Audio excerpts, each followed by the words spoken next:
Assalamualaikum warahmatullahi wabarakatuh. Bismillahirrahmanirrahim. Alhamdulillahirrahmanirrahim. Anak-anak, apa kabar semuanya? Saya harap kalian semua tetap baik-baik saja di rumah. Alhamdulillah, kita hari ini akan meneruskan kegiatan pembelajaran kita pada minggu lalu.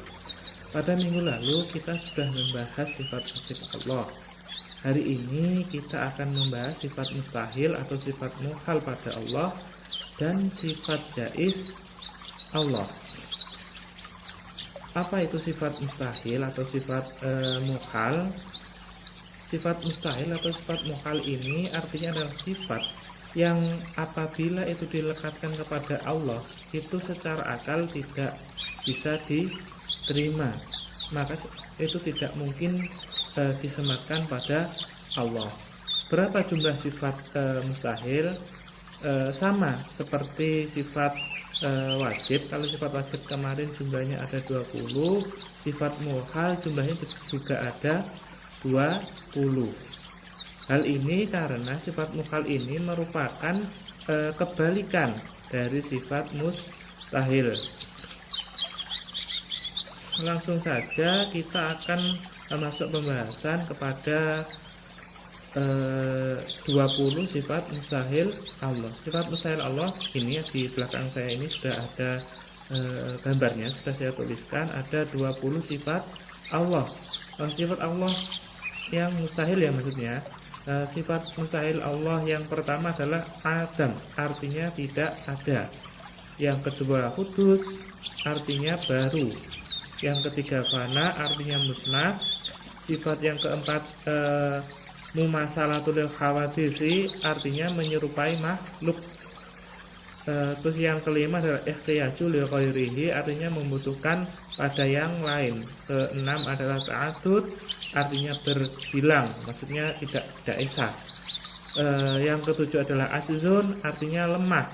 Yang kedelapan adalah karohah, artinya terpaksa. Kemudian ada sifat jahlun, artinya bodoh. Yang ke-10 ada mautun, artinya mati. Yang ke-11 adalah somamun, artinya tuli atau budak, tidak bisa mendengar. Sifat yang ke-12, sifat mukhal yang ke-12 adalah umyun, artinya buta. Sifat mukhal yang ke-13 bukmun, artinya bisu. Sifat ke-14 adalah kaunuhu ajizan, artinya zat yang lemah.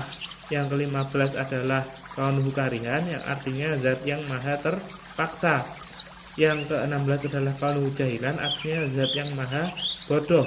Ke-17 adalah kaunuhu mayitan, artinya zat yang mati. Ke-17 saya ulangi, kaunuhu mayitan artinya mati. Sifat yang ke-18 kaunuhu asoma, artinya zat yang tuli. Ke-19 artinya akma, artinya zat yang maha buta. Sifat yang ke-20, sifat mukhal yang ke-20 adalah kaunuhu abkama, yang artinya zat yang maha bisu. Dari ke-20 sifat ini dapat kita ketahui kan, sifat ini sifat-sifat yang melekat pada makhluk, dan ini tidak mungkin melekat pada kholik.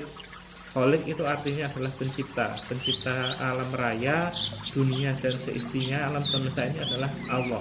Jadi Allah itu tidak mungkin memiliki 20 sifat ini.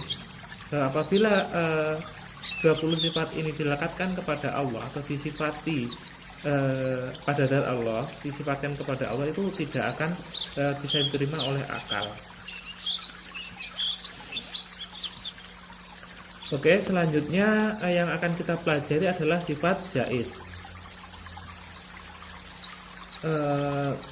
Apabila sifat wajib dan sifat mustahil Allah itu ada banyak, maka sifat jaiz pada Allah hanya ada satu, yakni fi'lu mumkinin autar kuhu, yang artinya Allah dapat melakukan sesuatu hal yang dapat pula tidak melakukan suatu hal. Maksudnya adalah Allah itu bebas, mau melakukan A, monggo terserah Allah, mau melakukan B, terserah Allah, mau melakukan C, terserah Allah. Jadi Allah mau memuliakan seseorang, ya terserah Allah. Allah mau menghinakan seseorang terserah Allah. Jadi Allah itu mungkin saja melakukan perbuatan A, tapi juga mungkin tidak melakukan perbuatan A. Dan tidak ada paksaan bagi Allah untuk melakukan perbuatan A, atau tidak ada paksaan juga bagi Allah untuk meninggalkan perbuatan A misalnya saja. Jadi tidak ada paksaan Allah itu untuk menjadikan seorang raja atau memuliakan seorang raja. Begitu juga tidak ada paksaan bagi Allah untuk menjatuhkan seorang raja ataupun mematikan seorang raja. Jadi terserah Allah. Allah itu bebas mau melakukan apa saja. Baik, dari situ kita mempelajari sifat wajib Allah, sifat mukhal Allah, sifat jaiz Allah. Ada beberapa hal keutamaan yang bisa kita ambil.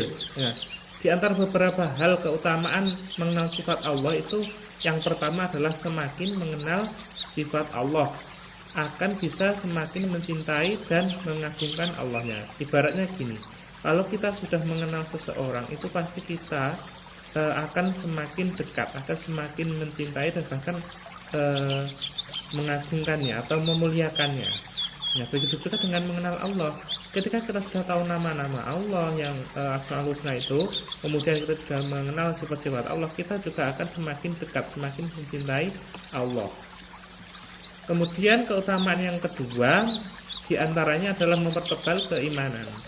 Nah, jadi sebagai orang Islam itu sebenarnya seharusnya wajib mengetahui 50 akidah, yaitu yang 20 sifat Allah, yang 20 sifat mustahil Allah, yang satu adalah sifat jaiz Allah, kemudian ada lagi sifat wajib pada Nabi dan Rasul Allah, sifat mukhal pada Nabi dan Rasul Allah, dan sifat jaiz pada Nabi dan Rasul Allah. Nah, ketika kita sudah mengenal atau menghafalkan, bahkan kita mencari dalilnya bisa, itu nanti akan mempertebal keimanan kita.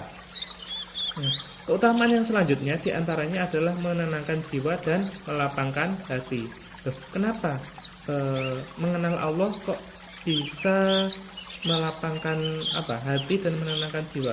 Begini, karena Allah itu zat yang maha kuasa, zat yang maha perkasa. Jadi kehendaknya semuanya ada pada Allah. Jadi kita kalau ada masalah, ya tenang saja, kita nggak usah bingung karena semua masalah itu dari Allah dan Allah juga yang akan menyelesaikannya. Kita cukup berikhtiar dan kemudian bertawakal kepada Allah. Terus juga soal rizki